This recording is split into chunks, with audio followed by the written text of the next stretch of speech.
आप सबको जय मसीह की। परमेश्वर को महिमा मिले, परमेश्वर की तारीफ हो, परमेश्वर की बड़ाई हो। एक और दिन परमेश्वर ने हमारे जीवन में जोड़ दिया है, एक और सुबह दिखाई, एक और सप्ताह परमेश्वर ने हमको दिखाया। सप्ताह का पहला दिन सोमवार। प्रभु को महिमा मिले। हम परमेश्वर को कोटि कोटि धन्यवाद दें कि उसने हमें जीवित रखा और सही सलामत रखा है। Praise the Lord. एक विशेष संदेश लेकर मैं आपका दोस्त पास्टर राज मैसी आपके सम्मुख उपस्थित हूँ और ये संदेश बहुत ही महत्वपूर्ण है। बाइबल के कुछ ऐसे विषय हैं जिन पर कंट्रोवर्सी रहती है, बहस रहती है, कोई कुछ कहता है, कोई कुछ कहता है। आज एक छोटा सा विषय मैं लेकर आया हूँ, दशवांश के विषय में। पहले भी मैं इस विषय पर वीडियो बना चुका हूँ, लेकिन आज कुछ विशेष बात मैं आपके साथ करना चाहता हूँ जो हमें सीखनी चाहिए। बहुत ज़रूरी है कि हम बाइबल की उन बातों को सीखें जो हमारे जीवन के लिए बहुत महत्वपूर्ण है। और ये इसलिए भी महत्वपूर्ण है क्योंकि कुछ लोग बाइबल को अलग तरीके से पढ़ते हैं, दो तरीके से पढ़ते हैं। ये पुराना नियम की बात है, ये नए नियम की बात है। तो अगर हम कहते हैं कि ये पुराने नियम की बात है, हमें नहीं माननी चाहिए, तो फिर हमें पूरी बाइबल लेकर नहीं चलना चाहिए। यानी कि ये पूरी बाइबल है, इसमें 66 पुस्तकें हैं, 39 पुस्तकें पुराने नियम की, उनको हटा दें, नहीं मानना तो। नहीं तो पूरी बाइबल लेकर ना चले, नहीं तो पूरी बाइबल लेकर चलें, दोनों बातें हैं। तो क्यों ऐसा होता है? क्योंकि हम अपने हिस्से की बातों को ले लेते हैं। नहीं, ये बात गलत है, ये मेरे लिए नहीं है, हाँ ये सही है, ये मेरे लिए है। जब हम ऐसे करके बाइबल को पढ़ते हैं तो फिर ऐसी बातें होंगी ही। हम बहस करेंगे, कंट्रोवर्सी होगी, हम दूसरों को तुच्छ जानेंगे, अपने को ज़्यादा समझदार समझेंगे और अपने आप को प्रूव करने के लिए हम दूसरों को छोटा या तुच्छ समझेंगे। लेकिन बाइबल हमें ऐसी शिक्षा नहीं देती। बाइबल बताती है कि जो अपने आप को छोटा बनाएगा वही बड़ा किया जाएगा। Praise the Lord. तो मैं प्रभु का एक छोटा सा दास आपके सामने एक छोटी सी शिक्षा बाइबल से लेकर आया हूँ। तो मेरे साथ बने रहिएगा अंत तक। एक छोटी सी प्रार्थना करके आज के वचन को शुरू करेंगे। जीवित और महान दयालु पिता परमेश्वर, हम तेरा धन्यवाद देते हैं प्रभु। तेरा शुक्र, तेरी तारीफ, तेरी बड़ाई करते हैं क्योंकि तू इस योग्य है। मैं विनती करता हूँ प्रभु जी, आज के वचन को शेयर करने मेरी मदद सहायता कर। मेरे होठों को, मेरे दिलो दिमाग को छूकर ब्लेस कर। मेरी आत्मा और मेरा शरीर तेरे ही कब्जे में रहे, ताकि बोलने वाला मनुष्य नहीं बल्कि तेरा आत्मा हो। जितने भी लोग इस वचन को देख रहे हैं, सुन रहे हैं, सबको समझ बुद्धि ज्ञान देना प्रभु, ताकि वचन को अच्छी तरह से समझें और प्रभु जी उसी के अनुसार अपने जीवन को व्यतीत करने वाले बन सकें। सभी पर मैं तेरी आशीष बोलता हूँ प्रभु जी और विनती करता हूँ, हर एक की रोग, बीमारी, चिंता, परेशानी को अपने सामर्थ्य नाम के द्वारा दूर कर। जितने भी लोगों ने कल प्रेयर रिक्वेस्ट भेजे हैं, उन सब की प्रेयर पर प्रभु तूने दृष्टि की है, उसके लिए हम धन्यवाद देते हैं। मैं एक बार फिर से उन सभी के लिए प्रार्थना करता हूँ, सबकी रोग, बीमारी, चिंता, परेशानियाँ दूर करते हैं। यीशु के नाम से मांगते हैं, आमीन। Praise the Lord. तो आइए आज के संदेश को शुरू करेंगे। सबसे पहले एक छोटी सी कहानी मैं आपके साथ शेयर करना चाहता हूँ। देखिए, वचन थोड़ा सा लंबा हो जाएगा तो आपको धैर्य रखना पड़ेगा, लेकिन इसे देखें ज़रूर, अंत तक देखें, तभी बात समझ में आएगी। एक लड़की थी जो ऑफिस से सीधी एक मीटिंग में गई और वहाँ पर शाम का समय था, मीटिंग चल रही थी और पास्टर जी ने मीटिंग समाप्त करने के बाद कहा कि अब एक गीत गाएंगे और हम अपना चंदा अब हम लेंगे। तो लड़की इस साइड बैठी थी, चंदे की थैली वहाँ से चली, गाना चल रहा है। और क्या हुआ, परमेश्वर ने उस लड़की के मन में डाला कि जितने भी तेरे पर्स में है इसमें डाल दे, जितने भी तेरे पर्स में है इसमें डाल दे। क्योंकि इब्रानियों 3:7 में लिखा है, आज यदि तुम उसका शब्द सुनो तो अपने मन को कठोर ना करो। तो वो शब्द, वो बात परमेश्वर ने उसके मन में डाली कि तो जितने भी तेरे पर्स में आज डाल दे इसमें। लेकिन वो थोड़ी सी पशुपेश में हो गई कि अब क्या करूं, पूरे हफ्ते का किराया है, आने जाने का किराया है, लंच है, ये वो सारी बातें उसके दिमाग में जल्दी जल्दी से आने जाने लगी। तब तक क्या हुआ, थैली उसके पास आ गई, जो चंदे की थैली थी। तब उसने कुछ नहीं सोचा, पर्स में हाथ डाला और जो भी था सब कुछ उसने उस थैली में डाल दिया। अब दूसरे दिन जब वो अपने ऑफिस में गई तो ऑफिस में एक उसकी टेबल पे एक लेटर पड़ा था। उसने लेटर को उठाया, लिफाफे को उठाया, उसमें से पत्र निकाला। उसमें लिखा था कि तुम्हारी जो सैलरी है वो 3,000 रुपये बढ़ा दी गई है। 3,000 रुपये बढ़ा दी गई है। उसने कितने दिए होंगे, जितने भी थे उसके पर्स में उसने डाल दिए, लेकिन उसे कितना मिला? 3,000 रुपये प्रति महीना। और वो कब तक? जब तक वो जॉब करेगी। हर महीने उसको 3,000 रुपये मिलते रहेंगे, क्योंकि परमेश्वर कभी किसी का कर्ज नहीं रखता। लूका 6 अध्याय के 38 पद में लिखा है, दिया करो तो तुम्हें भी दिया जाएगा, क्योंकि लोग नाप दबा दबा कर, हिला हिलाकर उभरता हुआ तुम्हारी गोद में भरेंगे। Praise the Lord. तो ये वचन की बातें हैं जो हमें सीखनी चाहिए। आज इसी विषय पर मैं आपसे बातचीत करना चाहता हूँ। आइए एक वचन देखेंगे। मत्ती की पत्री है 5 अध्याय और उसका 20 पद। यहीं से सारी कहानी शुरू होती है धार्मिकता के विषय में। यहाँ लिखा है, क्योंकि मैं तुमसे कहता हूं कि यदि तुम्हारी धार्मिकता शास्त्रियों और फरीसियों की धार्मिकता से बढ़कर ना हो तो तुम स्वर्ग के राज्य में कभी प्रवेश ना करने पाओगे। स्वर्ग के राज्य में कौन नहीं प्रवेश करना चाहता? मैं भी, आप भी, और जो प्रभु में नहीं चल रहे वो भी चाहते हैं कि वो स्वर्ग में जाए।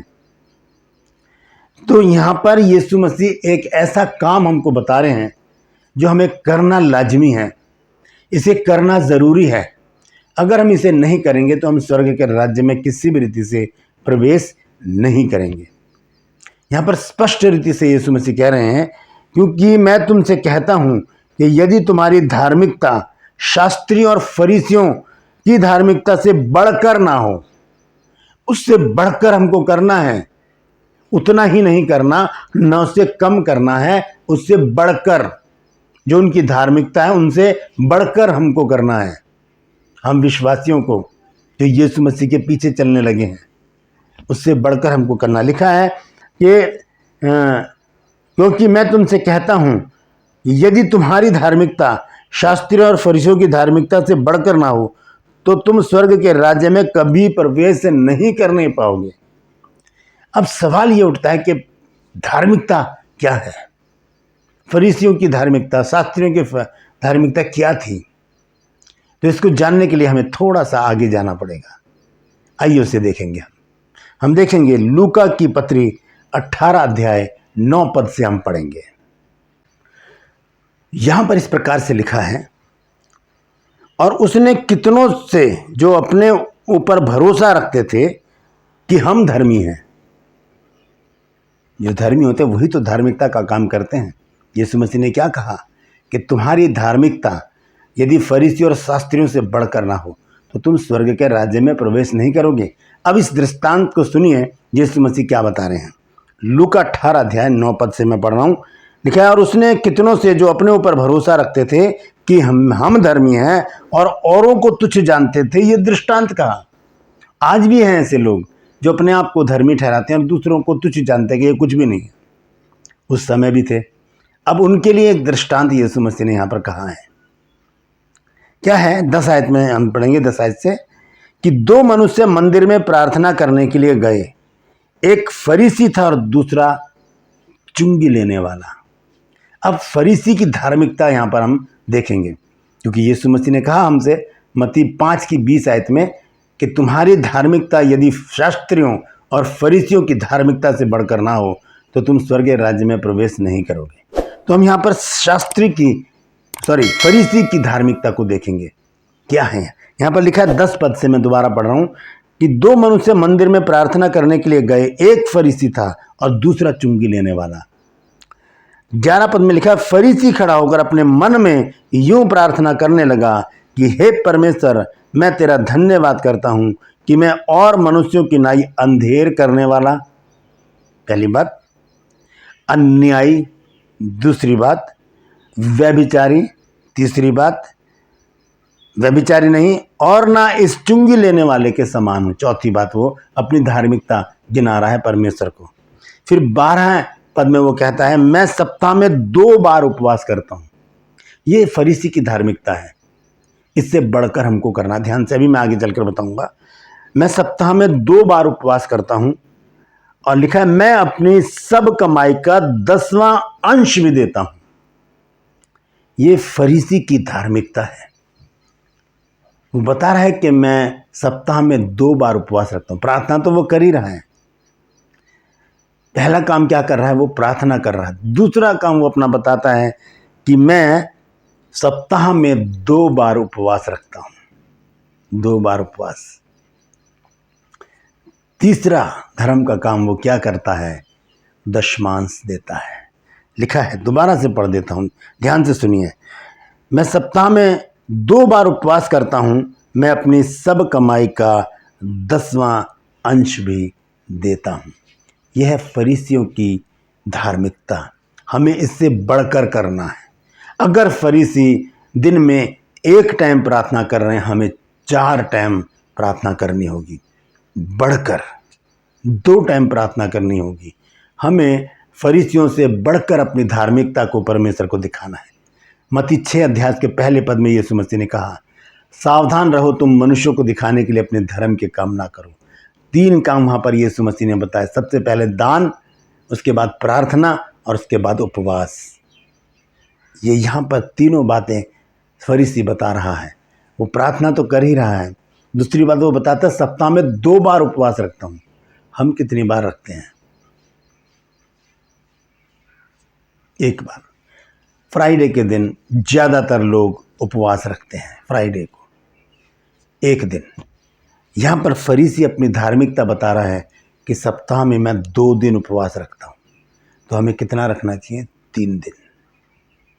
3 दिन बढ़कर। यीशु मसीह ने कहा है, उस बात को याद रखिएगा, यीशु मसीह ने कहा कि यदि तुम्हारी धार्मिकता फरीसियों और शास्त्रियों की धार्मिकता से बढ़कर नहीं होगी तो तुम स्वर्गीय राज्य में प्रवेश नहीं कर पाओगे। तो स्वर्गीय राज्य में प्रवेश करने के लिए मुझे और आपको फरीसियों की और शास्त्रियों की धार्मिकता से बढ़कर धार्मिकता दिखानी होगी। हमें ज़्यादा समय प्रार्थना करनी होगी। हमें ज़्यादा समय परमेश्वर के पास आना पड़ेगा, क्योंकि हम कुरनेलियुस के बारे में जानते हैं कि वो निरंतर परमेश्वर से प्रार्थना करता था और उसकी प्रार्थना परमेश्वर के पास पहुंच गई। Praise the Lord. फिर हम देखते हैं उपवास। फरीसी कहता है कि मैं सप्ताह में 2 दिन उपवास रखता हूँ। हमें ज़्यादा करना होगा, 3 दिन, 4 दिन, 5 दिन, ज़्यादा। Praise the Lord. तीसरी चीज़ वो कहता है, क्या कहता है? कि मैं अपनी सब कमाई का 10वां अंश भी देता हूँ। तो इसका मतलब क्या है? हमें 10वां अंश नहीं बल्कि उससे ज़्यादा देना है, ज़्यादा देना है। बहुत से लोग कहते हैं कि नए नियम में दशमांश के बारे में लिखा ही नहीं कि दो। नहीं लिखा, सही बात है, नहीं लिखा, लेकिन ये भी नहीं लिखा कि मत दो। ये भी नहीं लिखा कि मत दो। अगर ये नहीं लिखा कि दो तो ये भी नहीं लिखा कि मत दो। लेकिन आज एक वचन में आपको ऐसा बताने जा रहा हूँ जो उन लोगों को झूठा ठहरा देगा जो ये कहते हैं कि नया नियम दशमांश के बारे में कहता ही नहीं। Praise the Lord. मैं जानता हूँ कि बहुत से लोगों को ये वचन चुभेगा और कमेंट्स में बहुत से लोग आकर बातचीत करेंगे, मुझसे बहस करने की कोशिश करेंगे। कोई बात नहीं, मैं जिद लेकर बैठा हूँ सच को फैलाने की। सच क्या है आज आप जानेंगे। तो यहाँ पर फरीसी कहता है मैं सप्ताह में 2 बार उपवास रखता हूँ। हमें ज़्यादा बार रखना है। मैं अपनी सब कमाई का 10वां अंश भी देता हूँ। हमें इससे ज़्यादा देना है। 11 अंश, 12 अंश, 50 अंश, ज़्यादा देना है। नया नियम हमें 100% देने के लिए बाध्य करता है, 10वां अंश नहीं। लेकिन मैं आपको बताना चाहता हूं आज का वचन देखिए, मरकुस की पत्री 12 अध्याय और उसके 41 पद से मैं पढ़ूंगा। यहां पर यीशु मसीह एक आराधनालय में बैठे हैं और वहां पर क्या हो रहा है? दान का काम चल रहा है। लिखा है और वह मंदिर के भंडार के सामने बैठकर देख रहा था कि लोग मंदिर के भंडार में किस प्रकार से पैसे डालते हैं और बहुत धनवानों ने बहुत कुछ डाला। बहुत धनवानों ने बहुत कुछ डाला। धनवान मतलब पैसे वाले लोग, लखपति लोग। उन्होंने क्या किया, बड़े बड़े नोट उसमें डाले होंगे, बड़े बड़े नोट, लेकिन उन्होंने अपनी बहुतायत में से थोड़ा सा डाल दिया। फिर आगे लिखा है 42 आयत में, इतने में एक कंगाल विधवा ने आकर 2 दमड़ियां जो एक अधेले के बराबर होती हैं उसमें डाल दी। तब उसने अपने चेलों को पास बुलाकर उनसे कहा, मैं तुमसे सच कहता हूं कि मंदिर के भंडार में डालने वालों में से इस कंगाल विधवा ने सबसे बढ़कर डाला है। सबसे बढ़कर डाला। कितना डाल दिया उसने? सुनिए, क्योंकि सबने अपने धन की बढ़ती में से डाला है, परंतु इसने अपनी घटी में से जो कुछ उसका था अर्थात अपनी सारी जीविका डाल दी। 100%। दशमांश की तो बात ही नहीं है, दशमांश की तो बात ही नहीं है। लेकिन एक वचन ऐसा है नए नियम में जो ये बताता है कि दशमांश के विषय में यीशु मसीह ने क्या कहा है। आइए उस वचन को देखेंगे हम। मत्ती की पत्री 23 अध्याय और उसका 23 ही पद है। यहां लिखा है, हे कपटी शास्त्रियों और फरीसियों तुम पर हाय। हाय का मतलब होता है श्राप। लिखा है, हे कपटी शास्त्रियों और फरीसियों तुम पर हाय, तुम पुदीने और सौंफ और जीरे का 10वां अंश देते हो। इन चीजों का 10वां अंश देते थे। ये उनकी धार्मिकता थी, ये उनकी धार्मिकता थी। और हमें ये धार्मिकता बढ़कर दिखानी है ताकि हम स्वर्गीय राज्य में प्रवेश कर सकें, ताकि हम स्वर्गीय राज्य में प्रवेश कर सकें। और लिखा है आगे, परंतु तुमने व्यवस्था की गंभीर बातों को अर्थात न्याय, दया, विश्वास को छोड़ दिया। ध्यान से सुनिए वो वचन जिसके विषय में यीशु मसीह ने दशमांश को उसमें जोड़ा है। ध्यान से सुनिएगा। आगे लिखा है, चाहिए था कि इन्हें भी करते रहते और उन्हें भी ना छोड़ते। यानी कि ये भी करते रहते, कौन से काम? विश्वास, न्याय और दया, ये काम भी करते रहते और दशमांश भी देते रहते। दोनों काम करते रहते। यहां पर यीशु मसीह ने ये जिक्र किया है, लेकिन इसको समझने की बात है।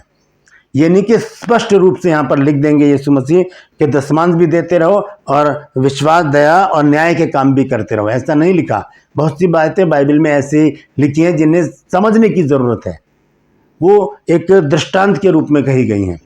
तो यहाँ पर यीशु मसीह ने उसे गुप्त रखकर एक बात को कहा है कि चाहिए था कि इन्हें भी करते रहते और उन्हें भी ना छोड़ते। यानी कि दशमांश भी देते रहते और दया, विश्वास और न्याय के काम भी करते रहते। ये बहुत अच्छी बात होती, लेकिन इन्होंने ऐसा नहीं किया। इन्होंने सोचा दशमांश देकर हम छूट गए। नहीं, अगर हम चर्च में दशमांश देते हैं तो हम दया का काम भी करें, हम दया का काम भी करें। आइए दया के विषय में एक वचन हम देखेंगे। याकूब 2 अध्याय के 13 पद में क्या लिखा है, यहाँ हम देखेंगे। यहाँ लिखा है, क्योंकि जिसने दया नहीं की उसका न्याय बिना दया के होगा। दया न्याय पर जयवंत होती है। जब हम दया करेंगे तो हमारा न्याय बहुत ही इजीली हो जाएगा, बहुत ही स्पष्टता से, आसानी से हो जाएगा। परमेश्वर देखेगा कि हम दयालु हैं, हमने दया की है गरीबों पर, असहायों पर, अपंगों पर, गरीब और ऐसे लोगों पर जिनका कोई नहीं, अनाथों पर, विधवाओं पर, परदेशियों पर हमने दया की है। तब प्रभु बिना न्याय के हमें सीधा स्वर्ग में भेज देगा। Praise the Lord. तो ये काम है, दया, विश्वास और न्याय, ये हमें करने पड़ेंगे। और साथ में जो प्रभु यीशु मसीह ने फरीसियों से कहा कि इसे भी करते रहते और उसे भी ना छोड़ते। तो दोस्तों, हमें अपनी धार्मिकता को थोड़ा बढ़कर दिखाना है, बढ़कर। जो फरीसी शास्त्री करते हैं उनकी धार्मिकता छोटी सी है, हमें उससे बढ़कर दिखाना है। हमें ज़्यादा प्रार्थना में रहना है, हमें ज़्यादा दान पुण्य करना है, हमें ज़्यादा उपवास करने हैं।